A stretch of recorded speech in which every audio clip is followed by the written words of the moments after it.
I play with energy. I feed off of energy. Just to be going out there and just putting on the show.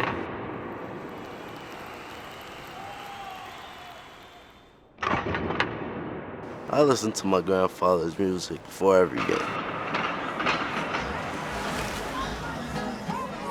Just soothe me out. This is what I gotta do.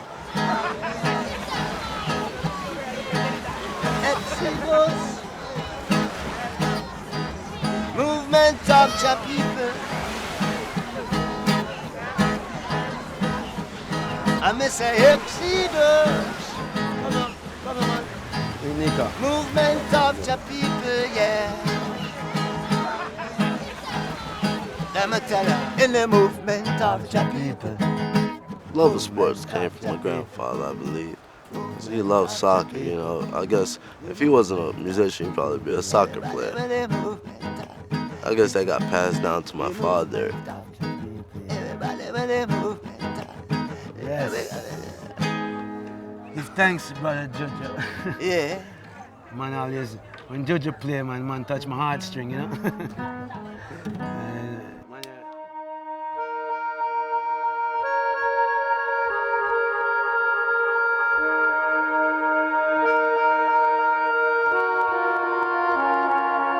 The story of Nico Marley and his father and grandfather is a story of redemption. We hear Bob Marley's music and we think instantly of the positive vibrations and the gold records and the international influence. But we miss the struggle that he went through as a youth. Of the gunmen who survived, many have since. The grinding third world poverty that he emerged from. It becomes from a spirit of never backing down. It's the way that Rohan Marley began his football career, under-respected. And then, you know, Nico is kind of a chip off of that same block. But none of us can understand what it's like to be named Marley unless you're within that skin. No one wants to be the Marley that fails.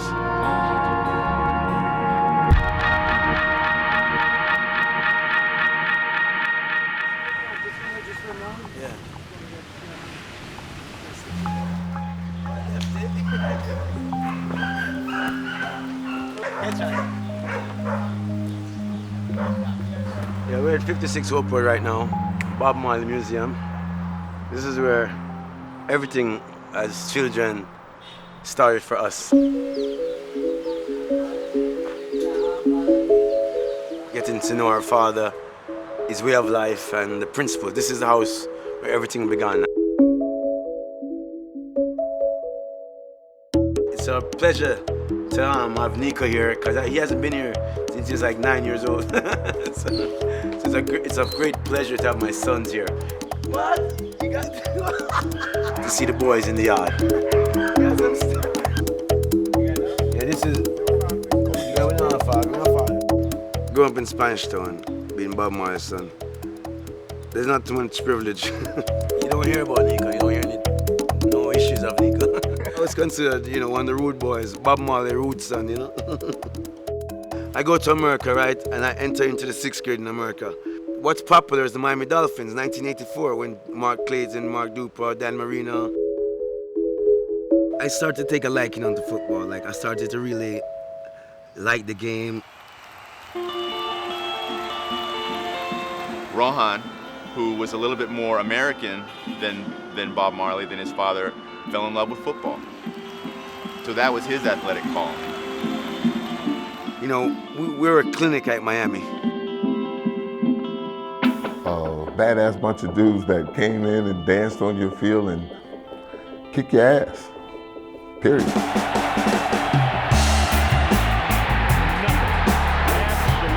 I met Rohan Marley in 1991. We were in the same recruiting class at the University of Miami. First impression was, are you kidding me?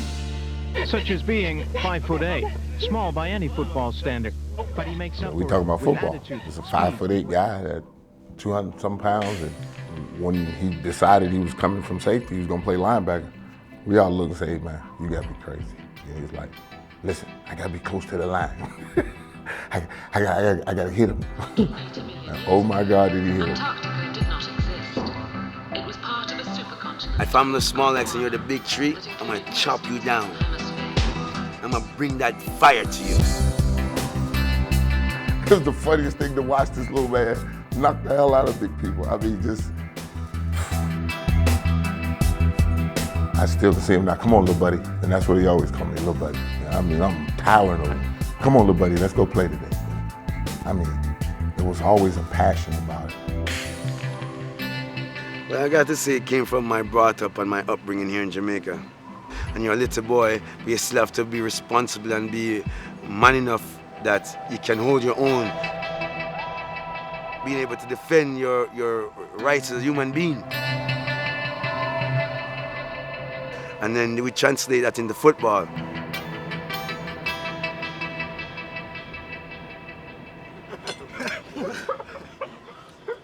Miss PJ. My good friend Ray Lewis and we went to see Nico, I don't know, was it Pop One or some little game he had. Every move he made, he was in the backfield. Ray told me, Ro, we're gonna be hearing about Nico.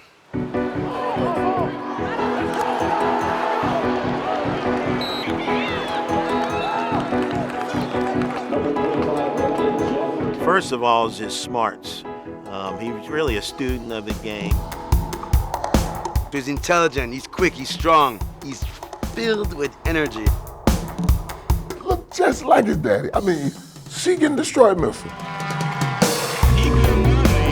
I'm 5'8", I play linebacker. People expect a 5'8" linebacker. Well, they don't expect the 5'8" linebacker, simply said.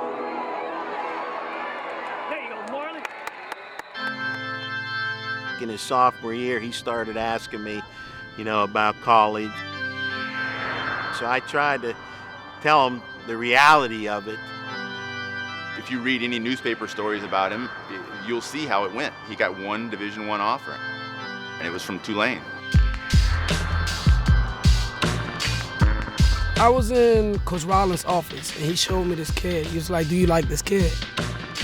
And then every time I see him, he was hitting somebody. I'm like, yeah, I like this dude.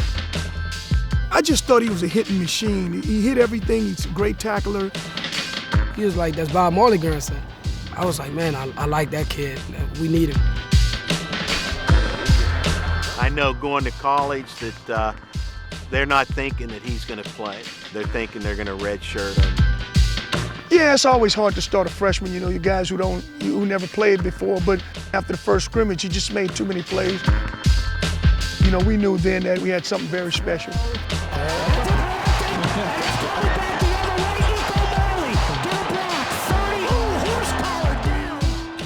He's kind of a quiet guy. He kind of stays to himself, but he voices his opinion about certain things, like music in the locker room. He's like, y'all listen to this trash, you know what I mean? His enthusiasm, what he brought to the team, was one of the reasons why we went to the bowl game last year.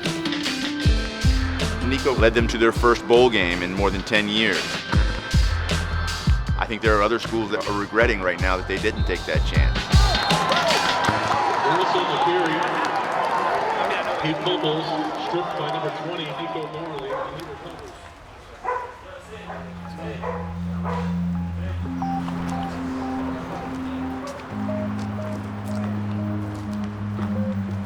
This is where the blood is, This is my father's blood, sweat, and tears right out of here,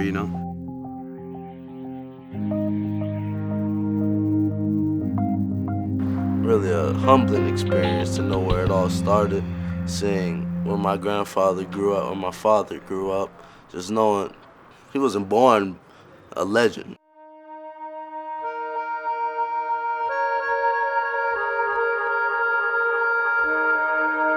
That my father has given his all to humanity, his blood, sweat, and tears every day when he performed, when he lived his life.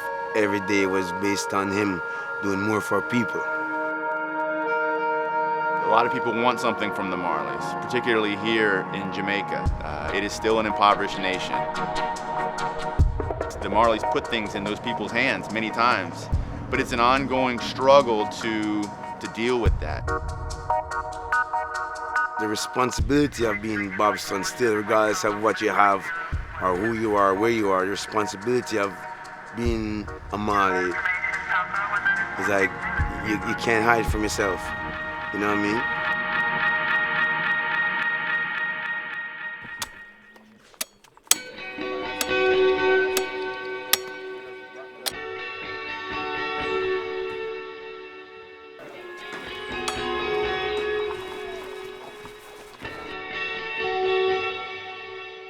The baby stages, the baby stages.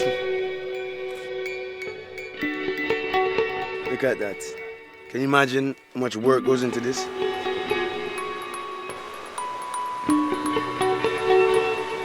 A brethren said to me, you know, Rohan, there's a nice farm in Portland that I think belongs in the Marley family. I said, you know anything about coffee? They said, Mr. Marley, we've been farming coffee all our lives. I said, all right, we're in the coffee business.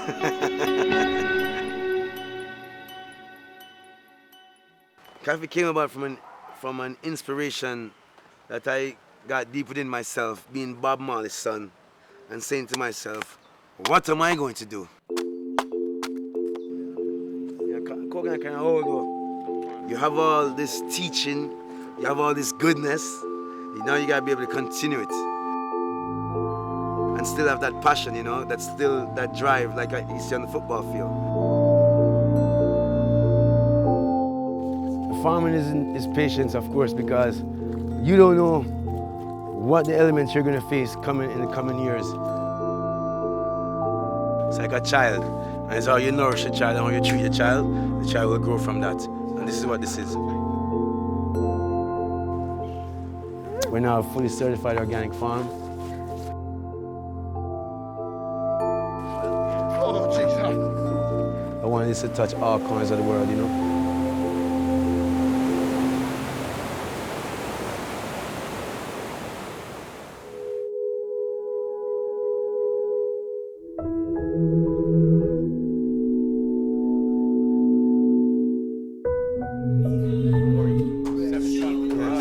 My father, he'll call me random time during the week, be like, yo, you run the beach? Always talking about running the beach. That's a tradition, you know, you learn that from your father. Hey boy, this is where I come to the beach when I was a little boy. This is where I used to come to. Father pick you up, going to the beach. You're not going to the beach to swim. You're going to the beach to run.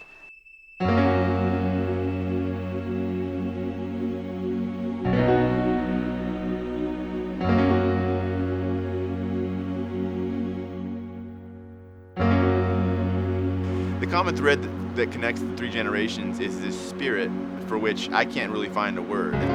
It's my job to find the words for these things, but I can't, and it's something intrinsic within them. Passion, really. I think it's more passion that makes us do what we do. Making people proud, making something for myself, having a foundation, doing it as my father and my grandfather did it.